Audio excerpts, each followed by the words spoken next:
Say welcome to everyone who is just joining us. I'm Jasmine Walker, Director of Marketing Communications for PIDC. And we just had a few announcements on our screen there.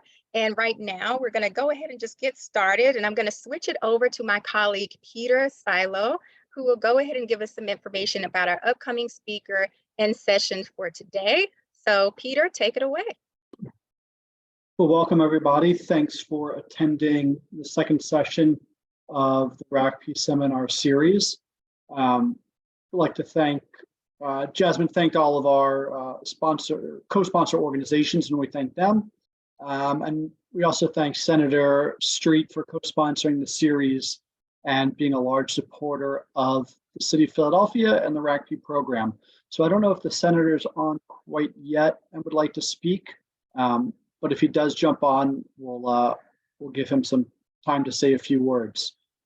But if he's not available, I'll hand it over to Frank Robinson. Frank is a VP at eConsult.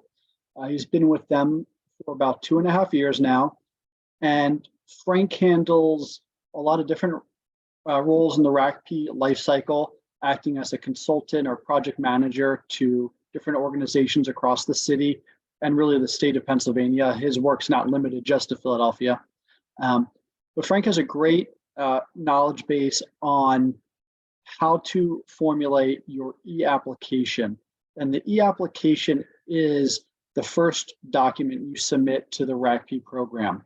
Once you've obtained your line item and the RACP application window has opened, you either can do it yourself or work with an organization like eConsult and a person like Frank who can help you formulate your application to submit the strongest case why you should be awarded your grant. Frank and eConsult have a great track record of securing grants for their clients. And I'll pass it over to Frank. So welcome, Frank, and we'll be answering questions as they come up throughout the seminar. So if something comes up, please feel free to ask in the chat box, and take it away, Frank. Thank you so much. Thank you so much, everyone, and Peter. And it was great to be with you this morning, especially as we are probably the week before a Super Bowl. So is grateful to be here. eConsult is celebrating 10 years this March, and we've been helping organizations complete this application, this process so far. So happy to be here and looking forward to having more of a dialogue and discussion. I will present some information, but looking forward to talking with you and making sure that by the time this ends, you at least have some baseline questions answered and have enough to go forward, and I feel confident in doing so. If allow me to share my screen, I'll do that. 3. And I hope everyone can see my screen here. And what we would like to talk about is the Redevelopment Assistance Capital Program. Just to give an overview of what grants, what the RACP was commonly known as grants, and what projects are eligible. This program is for economic development, and so projects that are going to highlight historic, cultural, recreational, civic, or business use for Philadelphia. That's what we care about today. And what its main objectives are is to make sure that somehow increasing employment, tax revenue, and some type of measurement activity. And I'll talk a little bit more about that in a second. To be included, the project must be in what's called the Project Itemization Act. And I'll talk about that. I'm going to ask Peter in a second to make sure that I'm fleshing that out correctly. Not eligible, when you have this grant, one thing that is important to note is that other state funding is not eligible to be a part of that. So we're talking about projects that have at least $1 million in total cost, $500,000 in hard costs, and meet specific matching funding requirements, which I'll talk about on the next slide as well. So just give me some general guidelines and backgrounds, and we can go into these right now. Project line authorization. So any RACP is going to have to fall into with a project authorization that's stated by the PA's legislator that allocates a certain amount of funding to an organization or to a line item that allows you to apply for the RACP funding base for its allocation. Peter, I wanted to tap you here because I know that you do a lot. I just want to make sure that I'm explaining this in the full manner. Yes, Frank, you are. We reviewed this type of information last week about line items and the itemization budget. So everything you said is correct. And yeah, just to sort of cap it off, before you can formally apply for a RACP grant, you need to work with your state representative to get a line item for your organization in the Pennsylvania capital budget. Yep. And that's very important. Before you do anything else, you want to make sure that is happening to make sure that your project, as you're submitting it, is viable and making sure that it has the proper chance to do that. Just going over some other things that were mentioned last week, just to make sure that we're all on the same baseline. Hard cost, expenses that are directly related to the physical construction of the project. So this is typical construction language when we talk about hard costs, things that could be touched, tangible, versus soft costs. Those are the indirect things. So anything, if you're paying for architects, if you're paying for engineers, if you're paying for consultants, permits and fees, any insurance, anything that's not related to the physical building are soft costs, which are to be considered. Just a couple of more terms. A grantee, typically the grantee for a RACP is the organization such as PIDC or paid, and what you will be technically is the subgrantee, and that's who we're talking about today. The organization that's requesting the funds, there's no restriction on the type of organization. It can be a nonprofit, it can be a for-profit. We have worked with both that are eligible to be subgrantees to receive the RACP grants. So just to review the process, I know you guys went over this, but just wanted to talk about this. We're focusing on the ERACP application, of course, but first initial itemization of capital budget, which Peter and I just talked about. Then you submit the ERACP application. I'll come back to that in a second. The third thing is that if you're awarded, there's a full business plan and a full application that we've also helped with, which has a number of tabs to that. Then there's compliance. And then once you do the compliance portion, you're able to draw down the funds.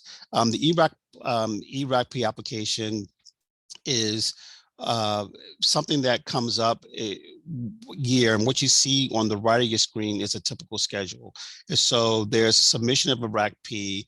This was the 2021 schedule. They're not all in March, or they're not all the same date. They usually are in the spring. Sometimes we've seen it when that it stretches out to the fall. But the ERACP, when it opens for 30 days. That's very important to know. Once it opens, there's a 30-day period for you to submit your application. So it's important that you have information, things ready for that. And we'll talk about that in a second. The second part of that is that after you submit, after those 30 days are closed, you get another 30 days, a mandatory 30-day public comment period where you get to submit public comments, people who can support your project, letters of support that can go to the state, and there's information around that that's supportive of that project. Then the notifications happen, and then you'll get notice about your award, and then the next phases of that. Peter, just wanted to tap you, just make sure that that scheduling was good. Yeah, Frank, I agree with you. Yeah, so the hard part about RACP is it's not on a set schedule. So it's very important to keep an eye out for the PIDC emails when we will alert you when that period starts. You can also find this information on the RACP website, which is a great resource for you. But as Frank said, typically the window opens in the spring and is awarded in the fall. The timelines are up to the will of each governor, so things are subject to change, but this schedule is a typical schedule. Yep. And Elizabeth, I think that we just answered that question. And so the timing, Peter just went over. Just want to make sure that I'm answering all these questions. Yes, it can be an LLC. So that LLC is there. So we'll continue to monitor the chats, but wanted to make sure that I was answering those questions as we have them. Yeah, Frank, I'll just jump in for Elizabeth's question. The once an organization has their line item in the budget, the line item stays for 10 years, and you're able to apply against that line item each year of the 10 years that it stays in the budget. And yes, you can. One of the questions is about, can an LLC be a recipient of these funds? And yes, they can. Okay. One of the key things about the application itself is that it's a very streamlined application. So the application is online. You should know that. In the application, there is a fee. Last year, it was $500. We don't know if there's going to be an increase or not, but last year was a $500 fee to apply. And the application itself is very streamlined. And these are some of the questions that are the main questions that are asked. How does this project provide a benefit or improvement to a community? And so your project should be ready to answer that, and that question. What will this project entail? So if you're building something, what it entails, what's going to happen, how do you plan to use the funds? So whatever amount of money you're asking for, we need to be ready to answer that in a succinct manner. Your project schedule and milestones. So it's important that you have a sense of what the project schedule is going to be. What are some of your key milestone dates? When you plan to start building, or when do you start, when are you planning to start designing? If you already have planned to start designing, what are some of those key dates that are needed? And then the biggest question, of course, is explain why is it necessary? Why is it necessary for you to have a RACP grant? And why is it necessary if there's a gap, wherever it is, we need to be able to explain that. Here's a key thing though. The narrative, all of them have 1,000 character limit. So you have to say this in a very succinct manner to make sure that, of course, you're getting the key key details of the projects across, but making sure it's succinct to make sure it fits within the application. Am I missing anything on this part, Peter? No, not at all. Everything's been great. Frank, I do want to interject really quickly. We do have our wonderful Senator Street office here, and they would like to say a few words to greet us as one of our amazing co-sponsors of the RACP workshop series. So I just wanted to thank PIDC, Peter, Marla, and Jasmine for putting this workshop together. And thank you, Mr. Robinson, for the work that you're doing around educating folks around this program. I did want to let folks know that the senator is unavailable today, but he asked me to come on and really encourage folks to continue to speak to your state elected officials about your interest in the RACP program. There most likely will be a capital budget for this year. So if you have line items that are not currently active in the capital budgets, then this would be a great time to start talking to your elected officials about getting your projects in on their radar. So as Peter talked about last time, this is a program that really needs advocacy from your state elected officials, from your district where your program is located. So I just want to encourage folks to have those conversations so that this process is a little bit easier for you going forward. Thank you. Thank you. Okay, well, thank you, Ms. Richardson, and of course, thank you to Senator Street, who's been an advocate for this in Harrisburg for years. And we're going to get to some of the comments that she talked about, making sure that you are advocating for your project with your local state representatives and state senators. So that's going to be important, and we'll talk about that in a second. Let me reshare my screen.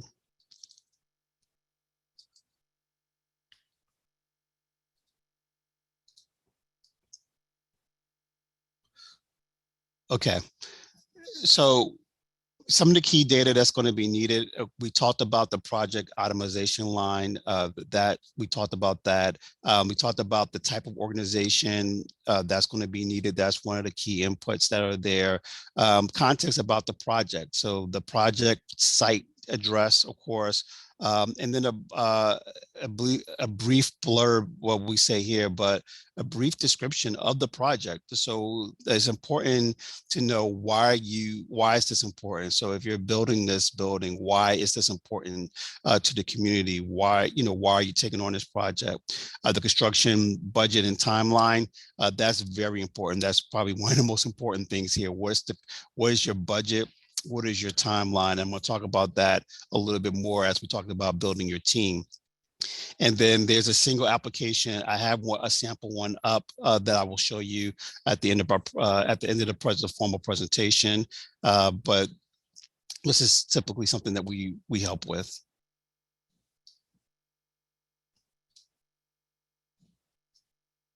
Excuse me.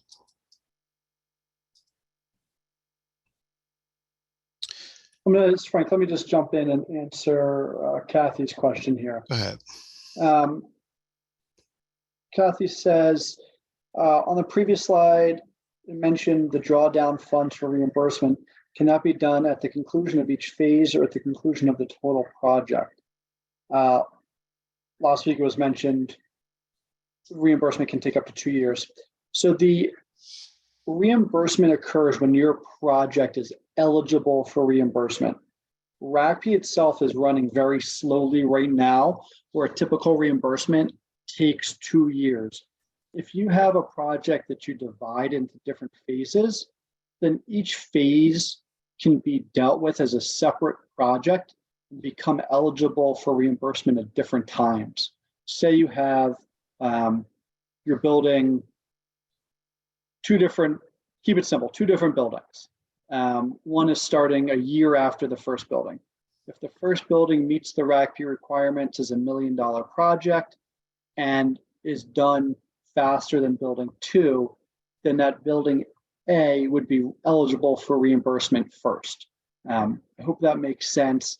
And I can answer individual phasing questions. Just reach out to me, email me, and we can get all those individual questions answered. But I hope that answers your question. I do want to mention, we do have a raised hand question from Ricky. If you have a moment. Ricky, you should be allowed to speak and ask your question live. That might have been a mistake, so I apologize for that. No problem. No problem. Thank you for letting us know. Okay, so we'll keep pressing on.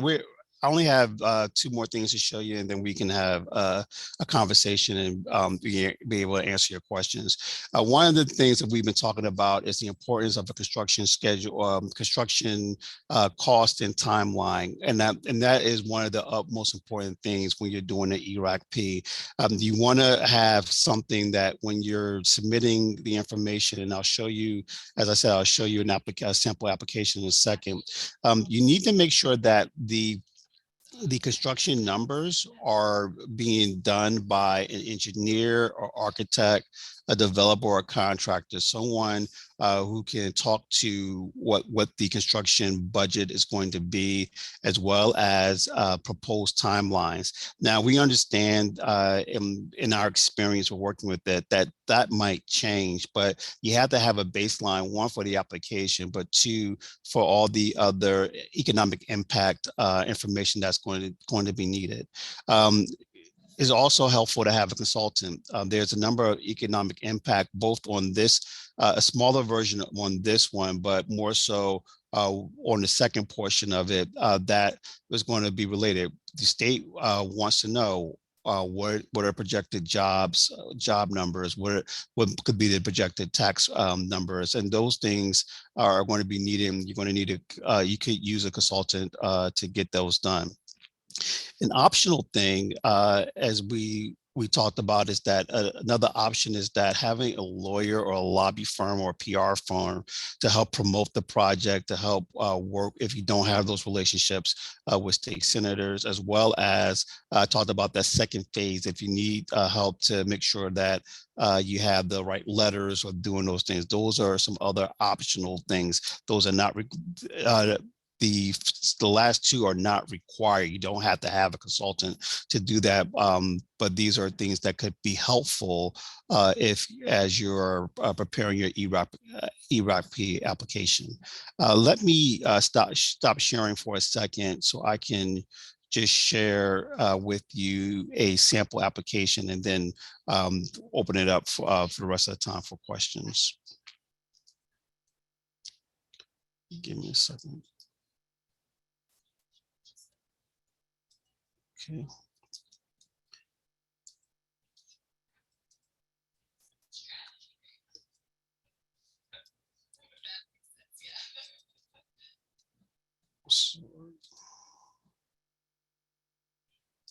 Frank, I think there's a question that you could answer best here from Peter.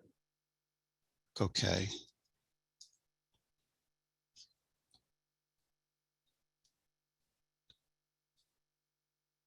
Okay, yeah, I think that so for the first fee, there's no additional fee as far as the fee that you pay to submit the application, the ERACP application.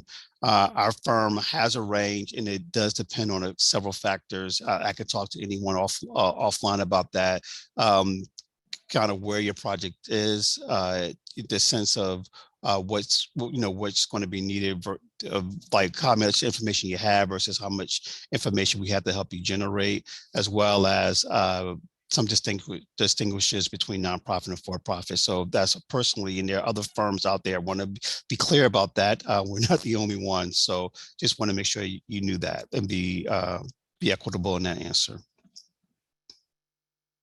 And Frank, I did want to mention, someone asked to share the question that was being answered. Sure. And the question was, are there other fees in addition to the application fee? What does your firm typically charge to support a RACP application? Yep. And Frank, we also have another question in our Q&A box from an anonymous person. They asked, how do working class people are politically connected get in contact with the state rep to get written on grants? I don't know if someone can answer that one for us. I can take the first crack at the answer. And my experience has been that going to your local state office and having an initial conversation, those people, the first people are very helpful. They're there to listen, but also I found them to be very helpful in answering questions, helping you navigate. And I've dealt with several state senators and state representative offices, and they've always been very helpful. So I would say setting up a meeting and going there is your first. Is the first thing, and I think that you'll find that you'll be pleasantly surprised how welcome they are and how they can get that information and then help you take the next steps as they ask you questions about that project and going there. That's been my experience just dealing with in this space for a while. I've been with eConsult for 2.5 years. I've been in Philadelphia for 20 years, and I worked all over the city, and that's been my experience. I say just make that initial contact, and that will be the first step. I don't know if Peter or other have any other. Yeah, I'll jump in, and I fully agree with what you said, and I just want to expound on it, where getting a RACP grant takes a lot of effort. So it's, it's all about your ability, willingness, effort to go meet people, advocate for your own project, have it known to your reps, to PIDC staff, to to all the stakeholders in your community. It's really it's not, most RACP grants are not obtained in a vacuum. It takes a lot of lobbying, relationships. So it's really on you, the organization, to put that effort out there. And usually those efforts are rewarded. Okay, we have a question in the chat and a couple of raised hand questions as well. The chat question asks from Calvin, the prevailing rate may change from year to year. So what do you recommend using for the estimating of the projects? I assume we would use the existing rates, then adjust the project estimates once the project is approved? Yeah, that's a great question. Happy to answer that. So on the Department of Labor and Industry website where you obtain prevailing wage rates, you can see the outlook for the next few years on the escalations. And again, on a project by project basis, I'm happy to speak with you individually on any concerns you have about prevailing wage rate increases. They don't increase year over year that dramatically where it would have a large impact to your bottom line budget. And Charlotte asked, can the project be something you are already working on, or does it need to be a proposal for a new start project? Charlotte, it's a great question, and it's really a case-by-case basis. So the RACP requirements require you to have a shovel-ready project that you can start within 1 year. It's construction, there's COVID, there's market forces. It doesn't always work that way. And RACP does not ding you or hold it against you if you do not start your project within that 1 year that they in writing require, but it's not how they deal with it in practice, luckily.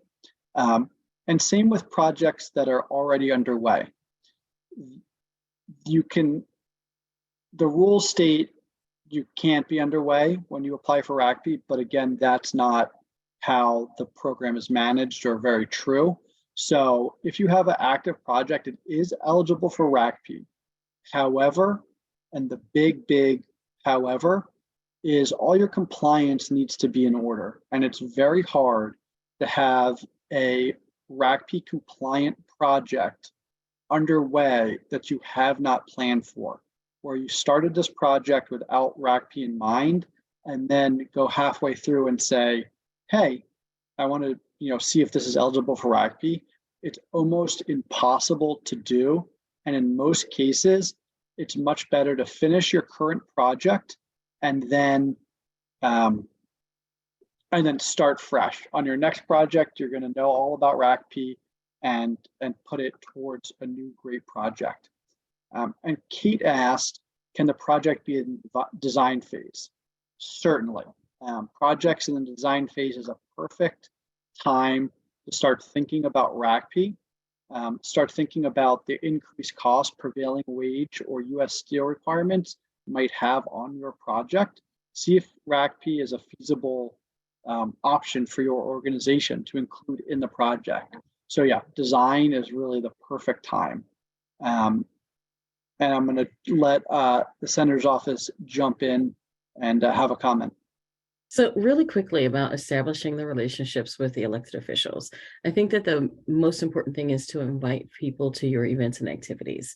Let them know that you're having something, get to know your project, get to know who the people are who are involved in your project, why your project is important before you even start your project. So if you're doing events and activities, or set up an introductory meeting if you're not doing events and activities, so that you can meet with the elected officials and the staff who are responsible for helping to steward grant projects through the process. It is a lengthy process. These funding programs are lengthy. So this relationship is going to be over time. We will be with you for phase 1 through phase 10. We will be with you at your first building. We will be with you at your last building. So I think that it is important for you to be able to articulate effectively what it is that you're trying to get accomplished, because there are also other funding sources that may come up for capital resources. So you want to make sure that you're continually keeping in contact with your elected officials' office, because sometimes funding sources come up very quickly, like the stimulus funding. The stimulus funding came up very quickly,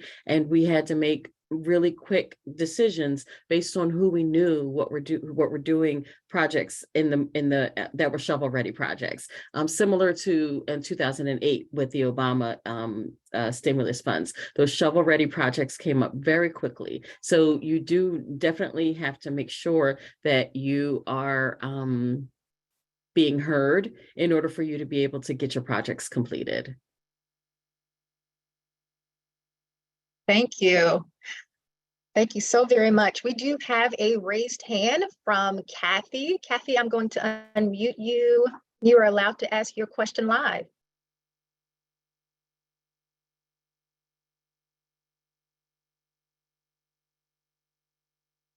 All right. Kathy, can you hear us? Okay, looks like we're having a little difficulty hearing Kathy. Kathy, you should be able to speak and let us know. And if not, feel free to ask your question in our chat. Can you hear me now? I can hear you now. Okay, thank you. You keep mentioning having the representative put something into the capital budget. Which representative? Is it the House of Representatives or is it the senator? It is it's at the state level. So either your Pennsylvania state representative or your Pennsylvania senator. Yeah. So it's at the local level, at the state level. Right, but it is either the Senate representative or the state representative that can do it. Is that correct? That's correct. Yes. I have another question. If you are in the budget, in the capital budget, do you then start doing this application process once you're in the capital budget? Correct. Yes. So that is a very confusing part of this process. So step 1, get your project, your organization into the capital budget.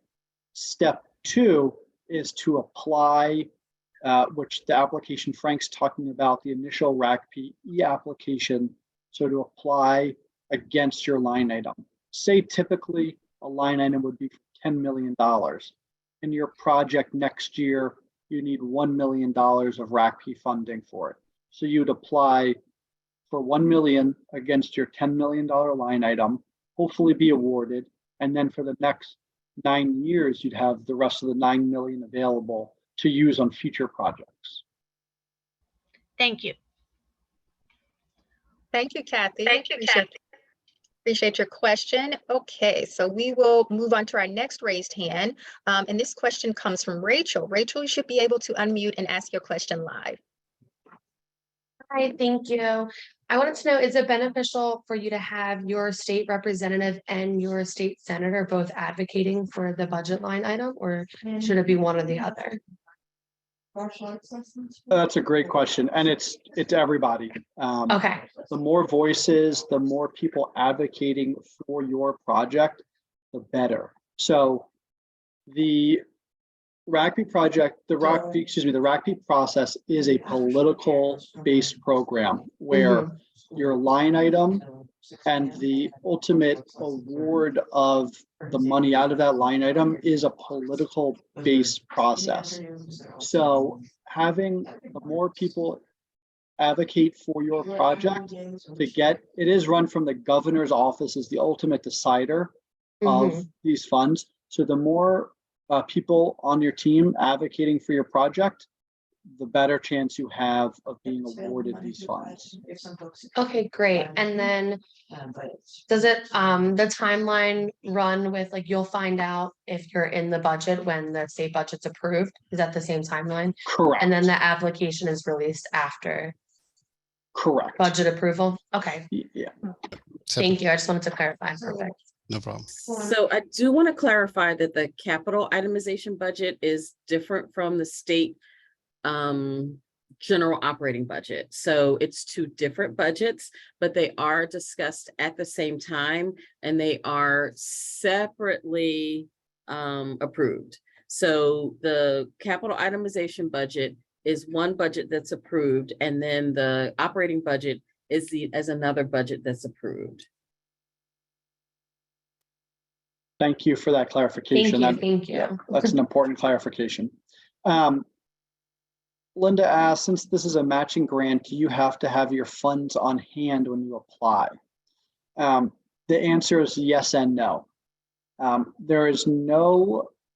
You do not need to provide proof of funds at application, but you do need to provide a game plan of what you propose to use to match your fund, to match your program, to match your grant. So at application, you could be years away from actual construction. So you just need today, this is our plan. And that's really a living document and can be updated throughout the process. But they do want you to have a general idea of where the funding is going to come from. And you can see through the application, there isn't a lot of places in the application for this, but you can see what projects are sort of for real and what projects are, we hope to do this. RACP is looking for real shovel-ready projects ready to go. So the more information, the more, proof of things you can provide in that initial e-application, the better your chances are for award.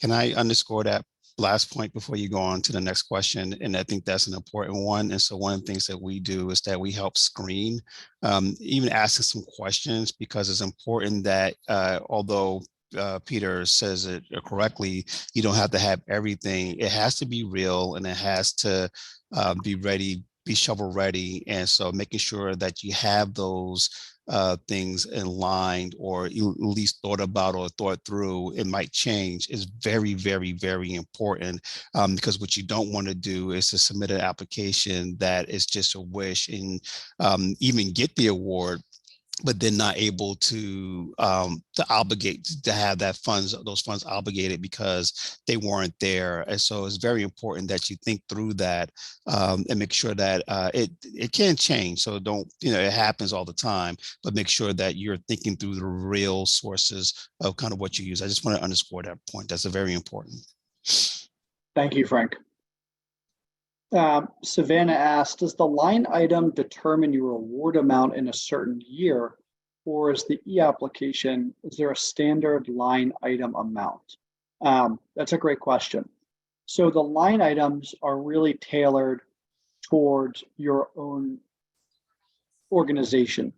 The University of Pennsylvania or Temple University might have a giant line item of like $50 million because they may have that many projects over the next 10 years. Your organization may only need a $1 million line item because that's all you need for the next 10 years. So the line items are really tailored towards your organization. The e-application is asking for different sums from that line item. So if you have if you have $1 million line item, over 2 years, you ask for $500,000 each year for your projects. That might be, all you need, but other organizations have larger needs. So when thinking about the line item amounts for your organization, really do try to think 10 years out. What do we need to, in RACP, what kind of projects do we have on the horizon? What's our master plan? What's our vision? And you can get a line item to fit that.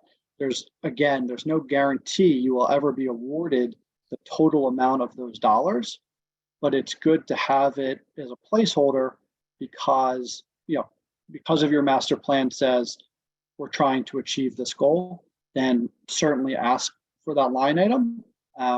But it's up to you then to really apply against it and execute and deliver those projects. Peter, we do have a raised hand and a question in the chat from Drake. So Drake, Yes. I'll go ahead and allow you to ask that question live. One moment. Okay, Drake, you're welcome to speak. Oh, thank you. Yeah, usually there's kind of, when RACP first started, the intent was to have 2 open windows per year. And I guess my question are twofold: has that changed? And do we know when the next open window will be? Because usually they announce and then it's good for about a month, or maybe at shortest I've ever seen is 2 weeks. But I didn't know if you know now when the next open window will be. That is a great question. And the RACP application windows are, for some reason, a closely guarded secret in Harrisburg. There's a whole RACP rumor mill industry that exists out there to when you can guess when the next RACP window will open. Those rumors are 99% wrong, so I'm not even gonna tell the group the current rumor, but typically, like Frank laid out in the schedule earlier in his presentation, it's a spring application window for 30 days and a fall award. So typically it's a March application and a September award. It's usually 6 months after the application window is the award. But again, it's really all subject to the governor and when that is open. There's a new governor. I do not know, their plans for this program or for their next window, but that's why it's really important to get on the PIDC mailing list, pay attention to the RACP website. That is the best source of information about the RACP project. Thank you. And the question, I think there's not typically 2 years. So there have been some years where there have been 2 rounds in a year, but that's not always the case. I just want to make sure that last part. Sometimes there's been 1 year. Yeah, 1 a year is typical. During COVID, there was 2 in a recent year. I forget if it was 21 or 22, but most typically it's 1 a year because it's like, it's a 1 month application, a 6 month decision. So that takes most of the year. And Savannah, Kendall asked, do you have to have site control to promote your project? That is a great question. The answer is no. You do not need to own the site to receive a RACP grant. But this also goes back to what I was speaking about and what Frank was speaking about, to show how your project's real. Do you have a plan or the means to purchase the site your grant is going to be, is going to be used on? You don't have to demonstrate site control at the time of application, but you do need to say where the grant is going. And in RACP, the grants are, for the most part, location-based because it is a political program. Moving grants across political districts is something that's not encouraged or usually done. Moving grants onto different sites is not usually done. There's the language in your line item is really the basis of that decision. So if you have a line item that says this RACP grant is for improvements at the PIDC headquarters at 1500 Market Street, then that's where the grant is going to have to be done. There could be, if PIDC doesn't exist tomorrow and someone takes over for us, they could possibly be awarded and use the grant on that 1500 site, but it's most usually a site-specific, organization-specific grant. So that doesn't mean you need to have site control at the time of application, just to circle back. So the answer to your question is no, you don't need site control, but you certainly need a plan and you need to craft the language in your line item to give you some flexibility there. Just going extended what Peter said, there is a question on it, and Peter, of course, is the resident expert. You don't need it, but there is a question if you have it that goes to, as we talked about, if this, if this project is real or not. So there is a question that asks, do you, what's the status of your site control? And that'd be your opportunity to say whether you have it or not, or what your plan is to get it. But there is a question related to that on the application, on the ERACP application, which goes again, indicates the importance of that. Thank you, Frank. And Savannah, sorry, go on. Yes, I'm sorry. We do have a raised hand question from Kathy first, then Okay. Savannah, then Ellen. So Kathy, I will unmute you so that you can speak and answer your question.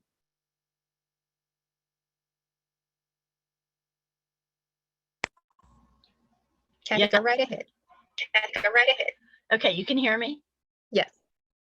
Okay. The question about what you were just talking about, if the line item in the capital budget specifies a project for a municipality or a borough, does the borough, who actually is the borough? Is that the 6 or 7 or however many council people there are, or is that anybody doing anything in the borough? So this sounds like a non-Philadelphia question, but I It is a will. non-Philadelphia question, sorry. And that's fine. So RACP is used across Pennsylvania in very different ways. So in Philadelphia, like 99% of the RACP projects go to non-governmental organizations.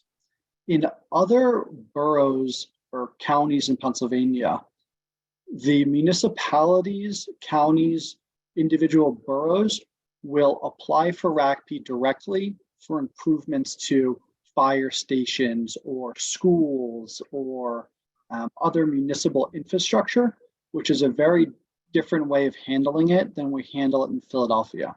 So I think for your individual question, I would reach out to your county commissioner, borough manager, whoever it may be, to discuss that individually. It's just Philadelphia, it's handled very differently than in other counties. Yeah, I'll just echo that. We've worked in other places, very different. Who does it? If you reach out to me, I can see if I can help sort through this question a little bit more, and give you a little bit more clarity to the answer. Thank you. And Thank you, Kathy. One thing I would like to reiterate on the line items, actually two. One is make your line items broad. Don't say you're doing a project, the interior of a building, because if you do something on the exterior, it won't get reimbursed. The Office of the Budget is very specific about the line items, because remember, the capital budget is legislated, so it's law. So if you ask for a change to your RACP line item, you're asking the legislators to change the law. So that means that you've got to get, 203 people to agree to having your line item changed. So just be very careful about how your line item is articulated. And please don't use other people's line items. Please don't do that, because people have put line items in for, like Peter was saying, for the long term of their project. They have put the work in, they've done the legislative relationships. It's not lobbying. It's building a relationship with your legislators to be able to help people in their districts. So make sure that whatever line item that you're proposing, that it is broad enough to remember, again, it's a 10-year process, or it's a 10-year itemization. So it's broad enough to cover all phases of your work, from acquisition to completion. So you want to make sure that you're being broad in the explanation of your line item. And I would encourage everyone to look at some of the line items that are already in existence to be able to help craft your line item. Because remember, you are building the relationship with the legislators, but they are not the ones that are articulating what you need. You are. So you are the one that's helping your legislator articulate to other people who don't know you what it is that your agency, entity, population needs. And that is just great advice. If we see it a lot, and I can't underscore that, don't use other people's line items or don't attempt to. We won't submit an application unless we know it's that particular one. And that's very important for a lot of reasons that were mentioned and some that weren't mentioned. Great. And I'm going to move on to Savannah's question. Is there any advantage of breaking up the application amount over several years instead of requesting it all at once, such as 500,000 over 2 years instead of 1 million? Or do people usually often use the whole line item for a project and then get, I'm not reading this right, or do people usually often get the whole line item for a project and then get smaller amounts, and so they need to apply again in the future? Sorry about that. So it's, when you're applying for a line item, do you ask for the full million at once, or do you ask for it broken up over time, and how does that work? My advice always is to show the biggest your project can be, that your project is the greatest, grandest, this is our vision, this is what we're going to do, and we need the most amount of RACP to support this project. In reality, you're not always going to get awarded the amount you apply for. It's very typical to get a smaller amount, especially the first time that you apply for RACP. What you do is you just apply the next year for the same project, and that project may have evolved to something bigger, to something smaller, and you just adjust your application to say, here we are a year later, this is what the project looks like today, and I still have a need for X amount of RACP dollars in my project. So always present the project as, the full scope of the project. This is what we're doing. This is everything. This is every architect expense, design expense, engineering expense, construction expense.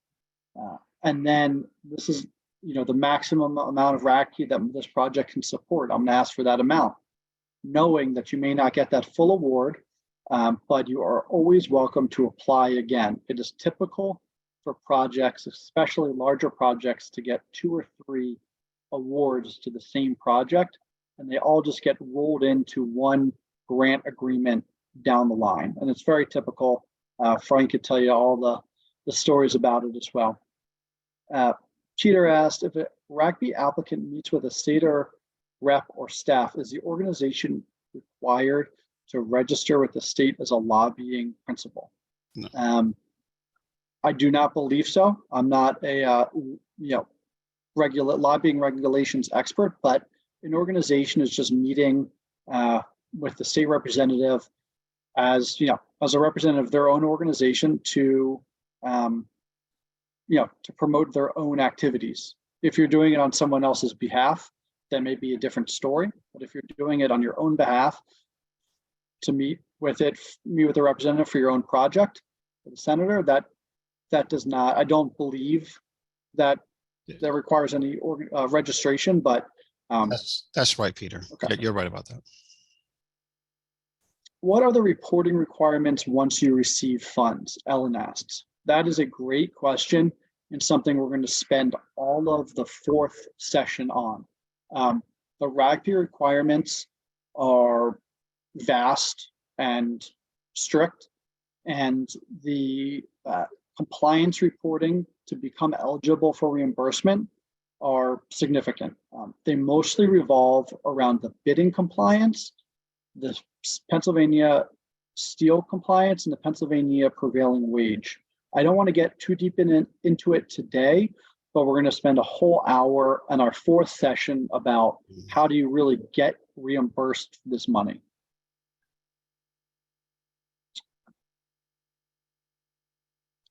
Sarah asks, is there a list of examples of recent successful RACP projects, especially ones in Philadelphia? That's a great question. Yes, this is all public information. It is published on the RACP website. So what you can do is twofold. You can see the 2022 list of RACP awards. So you can see all the projects that A, applied, and B, were awarded.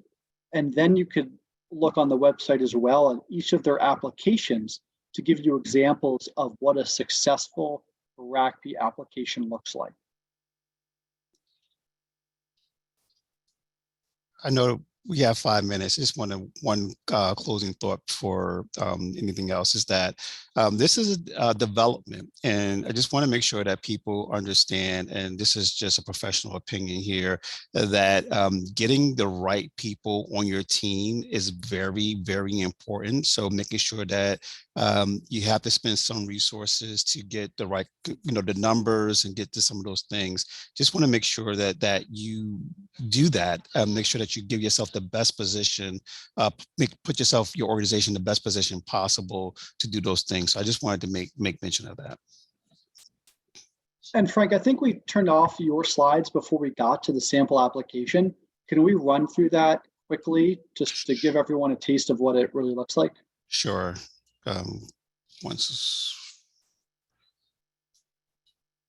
So many good questions. Yeah, we wanted to make sure we got them.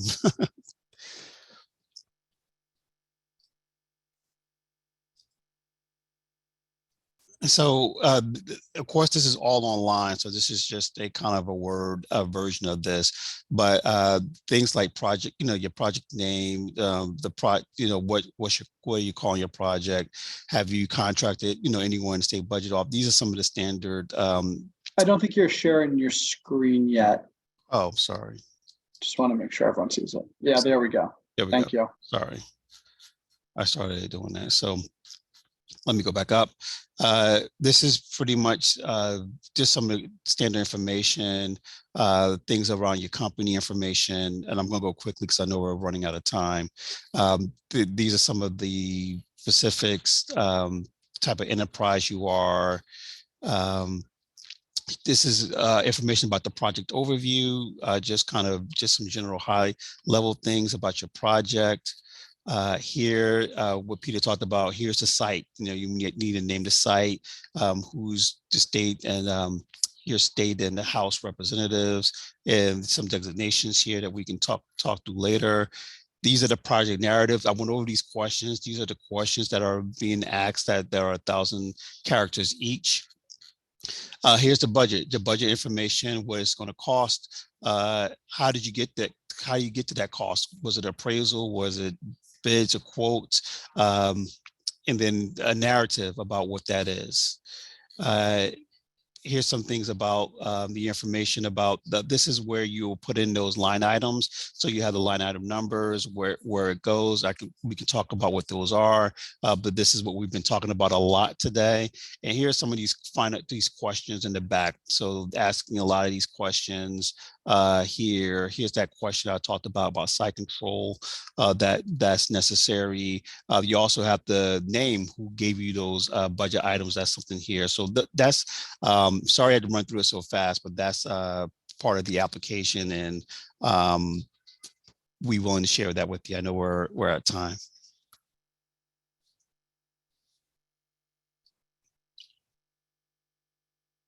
All right. Well, thank you so much, everyone, for attending today. Just as a reminder, thank you so much to our speaker, Frank. Thank you so much for that helpful information. For Peter from PIDC. For those who missed my name, I am Jasmine Walker, Director of Marketing Communications for PIDC, and we're so happy to have you join us.